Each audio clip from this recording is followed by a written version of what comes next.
Hello students, हम आपके 12th class के मैथमेटिक्स का फर्स्ट चैप्टर इस समय कर रहे हैं और हमारा जो अगला टॉपिक है वो है कंपोजिशन ऑफ टू और मोर फंक्शंस। दो फंक्शंस का कंपोजिशन क्या है? कंपोजिशन का अगर हम शाब्दिक अर्थ की बात करें, कंपोजिशन का मतलब है दो चीजों को आपस में कंपोज करना, इकट्ठा करना, उनको जोड़ना। तो यहां पर दो फंक्शंस के कंपोजिशन का मतलब क्या है, इसके लिए पहले हम डेफिनेशन पढ़ते हैं। डेफिनेशन क्या कहती है? Let f from a to b and g from b to c are two functions. a से b सेट का एक फंक्शन f है और b से c का दूसरा फंक्शन जिसका नाम g है। तो इस f और g का जो कंपोजिशन होगा उसको हम GOF से रिप्रेजेंट करेंगे।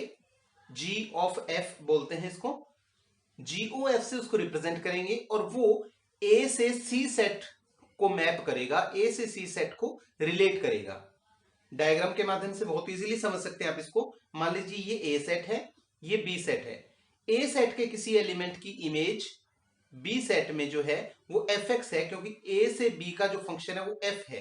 तो x की इमेज fx हो गई। इस fx की जो इमेज होगी C सेट में, अब देखिए b से c का जो फंक्शन है वो g से लिखा हुआ है हमने, तो g फंक्शन के अकॉर्डिंग b से c सेट में जो इमेज बनेगी fx की इमेज gfx बनेगी। अगर यहां y होता तो उसकी इमेज gy होती, अगर यहां 2 होता तो उसकी इमेज यहां g2 होती। fx है तो इसकी इमेज gfx हो गई। अब यहां देखिए x का fx से रिलेशन है इस फंक्शन के अकॉर्डिंग, fx का gfx के साथ रिलेशन हो गया इस फंक्शन के अकॉर्डिंग, तो x का इस gfx के साथ भी तो कोई ना कोई रिलेशन होगा। इस चीज को समझने के लिए हम एक बहुत ही प्रैक्टिकल सा एग्जांपल ले लेते हैं। जैसे मान लीजिए अनिल नाम का लड़का है और उसके फादर का नाम जो है रमेश कुमार है, ठीक है। और रमेश कुमार जो है इनकी वाइफ कृष्णा है। अब यहां देखिए अनिल का रमेश कुमार से रिलेशन है फादर का, कि अनिल के फादर हैं रमेश कुमार। इसी प्रकार से वाइफ ऑफ रमेश कुमार जो है वो कृष्णा है। तो अनिल का कृष्णा से भी तो कोई ना कोई रिलेशन होगा। क्या रिलेशन होगा वो वेरी इजीली आप क्लियर कर सकते हैं यहां पर, कि अनिल की मदर हो गई कृष्णा, राइट। तो ठीक इसी प्रकार से यहां भी जैसे x का रिलेशन fx से है, fx का रिलेशन gfx से है, तो x का भी gfx से रिलेशन होगा। क्या होगा उस रिलेशन का नाम? GOF। जैसे यहां इस रिलेशन को मैं f से लिख दूं और इस रिलेशन को मैं लिख दूं w से, तो यहां पर f अनिल क्या हुआ? f अनिल का मतलब अनिल की क्या इमेज है? Ramesh, means father of Anil is Ramesh. इसी प्रकार से W रमेश अगर मैं लिखूं, W रमेश का मतलब वाइफ ऑफ रमेश कौन है? कृष्णा है, राइट। अब मैं इन दोनों का जब कंपोजिशन करूंगा तो कंपोजिशन का मतलब क्या है कि F और W का कंपोजिशन हो गया WOF, wife of father of Anil. क्या हुआ? अनिल की इमेज बनाइए, यहां पे क्या कृष्णा होगी, और यहां से रिलेशन भी क्लियर हो रहा है कि wife of father of Anil, Anil के फादर की वाइफ कौन हुई? मदर। हम इसको मदर ऑफ अनिल भी लिख सकते हैं, mother of Anil is Krishna. तो इस प्रकार से जैसे हमारे फैमिली रिलेशंस होते हैं, ठीक उसी प्रकार से फंक्शंस के भी आपस में कंपोजिशंस बनते हैं। एक मैथमेटिकल एग्जांपल ले लेते हैं हम इस चीज का। एग्जांपल नंबर 16 आपकी बुक में दिया हुआ है, उसको आप ध्यान से देखिए। उसमें आपको बोला गया है कि फाइंड GOF एंड FOG। ये दो चीजें आपने निकालनी है और आपको दिया क्या हुआ है? आपको दिया हुआ है f एक फंक्शन है r से r का, रियल नंबर के सेट से रियल नंबर का, defined as fx equal to cos x।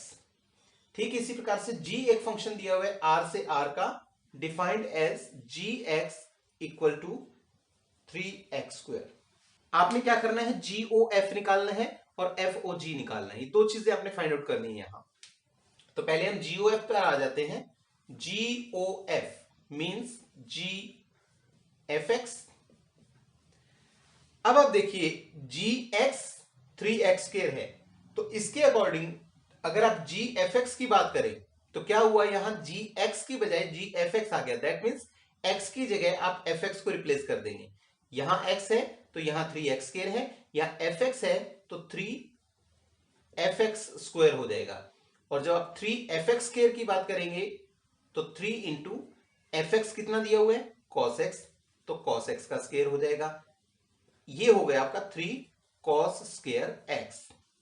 बहुत इजी है इसको सॉल्व करना। GOF का मतलब GFX लिख दीजिए, फिर आप इस डेफिनेशन के अकॉर्डिंग GFX को खोल लीजिए, x की जगह fx को रिप्लेस करते हुए। x की जगह fx को रिप्लेस किया तो 3x स्क्वायर का बन गया 3fx स्क्वायर, और फिर आप fx की वैल्यू यहां से उठा करके यहां रख दीजिए। ये हो गया आपका GOFX। इसी प्रकार से FOGX निकालेंगे आप तो क्या होगा, FGX। अब यहां आ जाइए, fx होता तो आप इसको cos x लिखते, अब fgx है तो आप इसको cos gx लिखेंगे, राइट। बहुत सीधी सी बात है। अब आप gx की वैल्यू भर देंगे, cos gx कितना है 3x स्क्वायर। तो इस प्रकार से ये आपका FOG आ गया। तो यहां एक विशेष बात ध्यान देने वाली है कि जो आप GOF निकालेंगे और FOG निकालेंगे, दोनों कंपोजिशंस का बराबर होना कोई जरूरी नहीं है। जैसे आप यहां देख रहे हैं 3 cos स्क्वायर x और ये cos 3x स्क्वायर, दोनों डिफरेंट हैं। आमतौर पे कुछ ऑपरेशंस ऐसे होते हैं जो कॉम्यूटेटिव होते हैं। कॉम्यूटेटिव का मतलब उनको उल्टा सीधा कर दें, कोई फर्क नहीं पड़ता। जैसे 3 + 5 करेंगे या 5 + 3 करेंगे तो सेम आंसर आएगा। लेकिन यहां ऐसा नहीं है। जो फंक्शंस की कंपोजिशन है वो कॉम्यूटेटिव नहीं है, उसको उल्टा करने पर रिजल्ट अलग आ सकता है। और यही चीज यहां पूछी भी गई है 16th एग्जांपल में। कहते हैं show that GOF is not equal to FOG। तो वो चीज यहां बहुत क्लियरली हमें पता ही लग रही है कि ये इसके बराबर नहीं है।